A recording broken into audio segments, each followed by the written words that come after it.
Yma yng nghanol Mantell Maen, da ni'n cynnig adnodda mewn ffordd i bobl bregus yn y gymuned. Sef rhywle lle maen nhw'n teimlo'n saff, maen nhw'n cael sgwrs, paned. Mae lot o weithgareddau maen nhw'n gallu gwneud a cymryd rhan mewn bethau. Hen reithordy di hwn. Da ni'n defnyddio ambell i stafell fel llefydd i gynnal gweithgareddau fel celf, crefft, music, hyn a llall. Ond hefyd, beth da ni'n gwneud ydy cynnig lle i asiantaethau eraill i gynnig gwasanaeth. Enghraifft, mae cais yma, os di bobl efo problemau alcohol a gyffuria. Mae relate yma efo bobl sydd efo problemau perthynas. A mae'r CAB yma, os di bobl eisiau cyngor ar bethau. Felly, beth da ni'n gwneud ydy cynnig yr adnodda i'r trydydd sector ddod i un lle yn Blaenau. 60% o bobl sydd yma yn dod o Blaenau. Ond mae'r bobl yn dod o'r Penlla Bermo, Harlach, Trawsfynydd a Penrhyndeudraeth bob man felly. Un o'r gweithgareddau da ni'n gynnal yma ydy'r sesiwn gwneud clitswaith yma.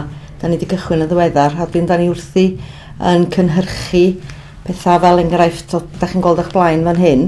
Da ni'n cael o unwaith y mis, dyn mae hynny'n un o'r gweithgareddau sgan ni yma yn hyd â therapi cerdd sydd yma'n wythnosol. Hefyd mae gennym ni celf yma yn wythnosol a hefyd gweithgareddau eraill da ni'n gynnal yma di fel bingo, quiz yn wythnosol fel rhan o'r amrywiaeth da ni'n gynnig. Mae gennym ni rhai y defnyddwyr sy'n dod fewn i'r ganolfan falle bod nhw'n teimlo cystal neu bod nhw'n teimlo falle yn stressed ar y diwrnod. Maen nhw'n dod fewn a cymryd rhan mewn rhywbeth fel hyn sydd yn gymorth iddyn nhw fel lafelu nôl lawr ac tawelu. A wedyn fel rhan yn waith i, fyddai'n mynd ar rhai o'r gweithgareddau yma hefyd yn allanol i dywyn a ddolgella i wneud efo grwpiau fannu. Hello, I've been coming to Talamine for 2.5 years now.